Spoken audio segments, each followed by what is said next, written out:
ಶ್ರೀರಾಮಕೃಷ್ಣ ನಮಸ್ತೆ. ಯುಗಾವತಾರ ಶ್ರೀರಾಮಕೃಷ್ಣ ಗ್ರಂಥಾಧ್ಯಯನಕ್ಕೆ ತಮ್ಮೆಲ್ಲರಿಗೂ ಸ್ವಾಗತ. ಒಂದು ದಿನ ರಾಮಕೃಷ್ಣರು ಹೋಗಿ ಧ್ಯಾನಕ್ಕೆ ಕುಳಿತಾಗ ಹೃದಯ ಮೆಲ್ಲನೆ ಸದ್ದಾಗದಂತೆ ಅವರ ಹತ್ತಿರಕ್ಕೆ ಹೋದ. ನೋಡುತ್ತಾನೆ, ರಾಮಕೃಷ್ಣರು ತಮ್ಮ ಮೈಮೇಲಿನ ಬಟ್ಟೆಯನ್ನೆಲ್ಲ ಕಳಚಿಟ್ಟು ಬತ್ತಲೆಯಾಗಿ ಧ್ಯಾನಕ್ಕೆ ಕುಳಿತಿದ್ದಾರೆ. ಅಷ್ಟೇ ಅಲ್ಲ, ಪವಿತ್ರವಾದ ಯಜ್ಞೋಪವೀತವೂ ಕಾಣುತ್ತಿಲ್ಲ. ಅಯ್ಯಯ್ಯೋ, ಇದೇನಿದು? ಮಾವನಿಗೆ ಹುಚ್ಚು ಹಿಡಿಯಿತೆ. ಏನೋ ಧ್ಯಾನ ಮಾಡಬೇಕು ಎನಿಸಿದರೆ ಮಾಡಿಕೊಳ್ಳಲಿ, ಆದರೆ ಹೀಗೆ ಮೈಮೇಲಿನ ವಸ್ತ್ರವನ್ನೆಲ್ಲ ತೆಗೆದುಹಾಕಿ ಕುಳಿತುಕೊಳ್ಳಬೇಕೇ? ಹೃದಯನಿಗೆ ತಲೆಯೆಲ್ಲ ಬಿಸಿಯಾಯಿತು. ಹತ್ತಿರಕ್ಕೆ ಹೋಗಿ ನಿಂತು ಕಿರುಚಿದ, ಮಾವಾ, ಇದೇನು ಬಂದಿದೆ ನಿನಗೆ? ಏಕೆ ಹೀಗೆ ಜನಿವಾರ ಬಟ್ಟೆ ಬರೆ ಎಲ್ಲ ತೆಗೆದಿಟ್ಟು ಬೋಳು ಬತ್ತಲೆಯಾಗಿ ಕುಳಿತಿದ್ದೀಯೇ? ರಾಮಕೃಷ್ಣರಿಗೆ ಇವನ ಕೂಗು ಕೇಳಿಸಲೇ ಇಲ್ಲ. ಹೃದಯ ಇನ್ನೂ 4-5 ಬಾರಿ ಕೂಗಿದ ಮೇಲೆ ಮೆಲ್ಲನೆ ಪ್ರಜ್ಞಾಸ್ಥಿತಿಗೆ ಮರಳಿದರು. ಕಣ್ತೆರೆದು ನೋಡಿದರು, ಹೃದಯ ನಿಂತಿದ್ದಾನೆ. ಅವನು ಮತ್ತೆ ಅದೇ ಪ್ರಶ್ನೆಯನ್ನು ಕೇಳಿದ, ಮಾವಾ, ಇದೆಲ್ಲ ಏನು ನಿನ್ನ ಕತೆ? ರಾಮಕೃಷ್ಣರು ಸಮಾಧಾನದಿಂದಲೇ ಹೇಳಿದರು, ಹೃದು, ಇದೆಲ್ಲ ನಿನಗೇನು ಗೊತ್ತಾಗುತ್ತದೆ? ಹೀಗೆ ಎಲ್ಲ ಬಗೆಯ ಬಂಧನಗಳಿಂದ ಮುಕ್ತರಾಗಿಯೇ ಧ್ಯಾನ ಮಾಡಬೇಕು. ಹುಟ್ಟಿನಿಂದಲೇ ಮನುಷ್ಯ ದ್ವೇಷ, ಭಯ, ಲಜ್ಜೆ, ಕುಲ, ಶೀಲ, ಮಾನ, ಜಾತಿ ಮತ್ತು ಅಭಿಮಾನವೆಂಬ ಅಷ್ಟಪಾಶಗಳಿಂದ ಬದ್ಧನಾಗಿರುತ್ತಾನೆ. ಈ ಜನಿವಾರವೂ ಒಂದು ಪಾಶವೇ. ನಾನು ಬ್ರಾಹ್ಮಣ, ನಾನು ಎಲ್ಲರಿಗಿಂತ ಶ್ರೇಷ್ಠನಾದವನು ಎಂದು ಅದು ನೆನಪಿಸಿಕೊಡುತ್ತಿರುತ್ತದೆ. ಹೀಗೆ ಅದೊಂದು ಅಹಂಕಾರದ ಮೂಲ. ಜಗನ್ಮಾತೆಯನ್ನು ಕರೆಯಬೇಕೆಂಬುವನು ಈ ಪಾಶಗಳನ್ನೆಲ್ಲ ಕಡಿದುಕೊಂಡು ಆಕೆಯನ್ನು ಏಕಾಗ್ರ ಚಿತ್ತದಿಂದ ಕರೆಯಬೇಕು. ಆದ್ದರಿಂದಲೇ ನಾನು ಹೀಗೆ ಕುಳಿತಿರುವುದು. ಆದರೆ ಧ್ಯಾನ ಮುಗಿಸಿಕೊಂಡು ಹಿಂದಿರುಗುವಾಗ ಮತ್ತೆ ಇವನ್ನೆಲ್ಲ ಧರಿಸುತ್ತೇನೆ. ಇದನ್ನು ಕೇಳಿ ಹೃದಯ ರಾಮ ಸ್ತಂಭಿತನಾಗಿ ನಿಂತ. ಹೀಗೂ ಉಂಟೆ? ಇಂಥದ್ದೊಂದನ್ನು ಅವನೆಂದೂ ಕೇಳಿರಲೇ ಇಲ್ಲ. ಮಾವನ ತರ್ಕ ಅವನ ತಲೆಗೇ ಹೋಗಲಿಲ್ಲ. ತಾನು ಮಾವನಿಗೆ ಬೈದು ಬುದ್ಧಿ ಹೇಳುತ್ತೇನೆ, ಅವನು ಮಾಡುತ್ತಿರುವ ತಪ್ಪನ್ನು ಅವನಿಗೆ ತೋರಿಸಿಕೊಡುತ್ತೇನೆ ಎಂದು ಏನೇನೋ ಲೆಕ್ಕಾಚಾರ ಹಾಕಿಕೊಂಡು ಬಂದಿದ್ದ. ಆದರೆ ಈಗ ಅವನಿಗೆ ಏನು ಹೇಳಲೂ ತೋಚಲಿಲ್ಲ.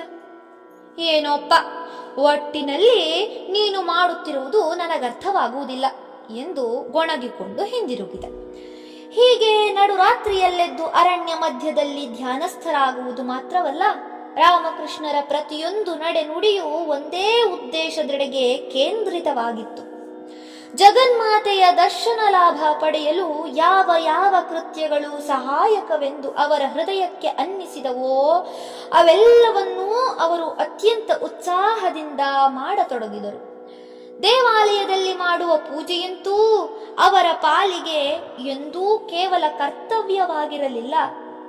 ಅವರು ಅರ್ಚನೆ, ಆರತಿ, ನೈವೇದ್ಯ ಹೀಗೆ ಏನೇನು ಮಾಡುತ್ತಿದ್ದರೋ ಅವೆಲ್ಲವೂ ಸ್ವಯಂ ಪ್ರೀತಿಯಿಂದಲೇ. ಪೂಜಾದಿಗಳು ಮುಗಿದ ಮೇಲೆ ರಾಮಪ್ರಸಾದನೇ ಮೊದಲಾದ ಸಂತ ಶ್ರೇಷ್ಠರ ಹಾಡುಗಳನ್ನು ಹಾಡುವುದು ಅವರ ದಿನಚರಿಯ ಅವಿಭಾಜ್ಯ ಅಂಗವಾಗಿತ್ತು. ಹಾಡುತ್ತಾ ಹಾಡುತ್ತಾ ಅವರ ಹೃದಯದಲ್ಲಿ ಭಾವ ಸಮುದ್ರ ಉಕ್ಕೇರುತ್ತಿತ್ತು. ಇದರೊಂದಿಗೆ ಪೂಜಾದಿಗಳಿಗೆ ಬೇಕಾದ ಸಮಯ ದಿನದಿನಕ್ಕೂ ಹೆಚ್ಚುತ್ತಾ ಹೋಯಿತು. ಪೂಜಾ ವಿಧಿಯಂತೆ ತಲೆಯ ಮೇಲೊಂದು ಹೂವಿರಿಸಿಕೊಂಡು ಧ್ಯಾನಸ್ಥರಾಗಿ ಕುಳಿತುಕೊಳ್ಳುತ್ತಾರೆ. ಇದು 5 ನಿಮಿಷದಲ್ಲಿ ಮುಗಿಯಬೇಕಾದ ಧ್ಯಾನ, ಏಕೆಂದರೆ ಇದು ಪೂಜೆಯ ಒಂದು ಅಂಗ. ಆದರೆ 2 ಗಂಟೆ ಕಳೆದರೂ ಅವರ ಶರೀರ ಮರದ ಕೊರಡಿನಂತೆ ಅದೇ ಸ್ಥಿತಿಯಲ್ಲಿರುತ್ತದೆ. ಜಗನ್ಮಾತೆಗೆ ನೈವೇದ್ಯಕ್ಕೆಂದು ಆಹಾರ ಪದಾರ್ಥಗಳನ್ನೆಲ್ಲ ತಂದಿರಿಸಿಕೊಳ್ಳುತ್ತಾರೆ. ಈ ನೈವೇದ್ಯಕ್ಕೆ ಹೆಚ್ಚೆಂದರೆ ಅರ್ಧ ಗಂಟೆ ಸಾಕು. ಆದರೆ ಜಗನ್ಮಾತೆ ಅದನ್ನೆಲ್ಲ ಸಾಕ್ಷಾತ್ತಾಗಿ ತಿನ್ನುತ್ತಿದ್ದಾಳೆ ಎಂದು ಭಾವಿಸಿ ಬಹಳ ಹೊತ್ತು ಸುಮ್ಮನೆ ಕುಳಿತೇ ಇರುತ್ತಾರೆ. ಇಲ್ಲವೇ ಮುಂಜಾನೆ ತಾವೇ ಕಿತ್ತ ಹೂಗಳಿಂದ ಮಾಲೆ ಕಟ್ಟಿ ದೇವಿಯನ್ನು ಅಲಂಕರಿಸುತ್ತಾ ಮೈ ಮರೆತು ಬಿಡುತ್ತಾರೆ.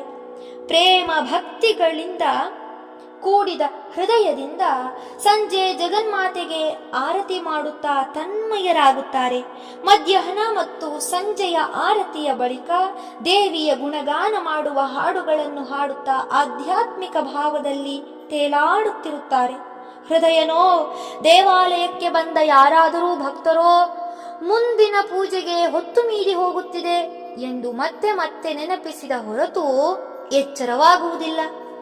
ಅವರ ಈ ಬಗೆಯ ಪೂಜೆ ಕೆಲವು ದಿನ ನಡೆಯಿತು. ಈಗೀಗ ದೇವಿಯ ವಿಗ್ರಹದ ಮುಂದೆ ಕುಳಿತು ರಾಮಕೃಷ್ಣರು ಮಾತನಾಡುತ್ತಾರೆ. ಅಮ್ಮ, ನೀನಿರುವುದು ನಿಜವೇ ಅಥವಾ ನೀನು ಕೇವಲ ಕವಿಕಲ್ಪನೆಯೇ?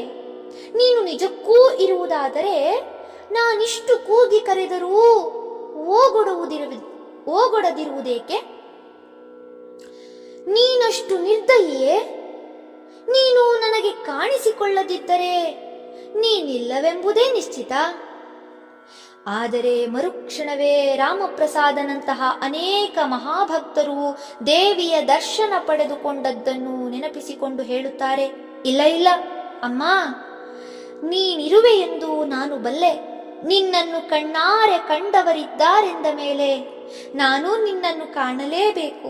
ಅಮ್ಮ ಜಗನ್ಮಾತೆ, ನನಗೆ ಧನ ಕನಕ ಆಸ್ತಿ ಪಾಸ್ತಿ ಬಂಧು ಬಳಗ ಭೋಗ ಭಾಗ್ಯಗಳೊಂದೂ ಬೇಡ.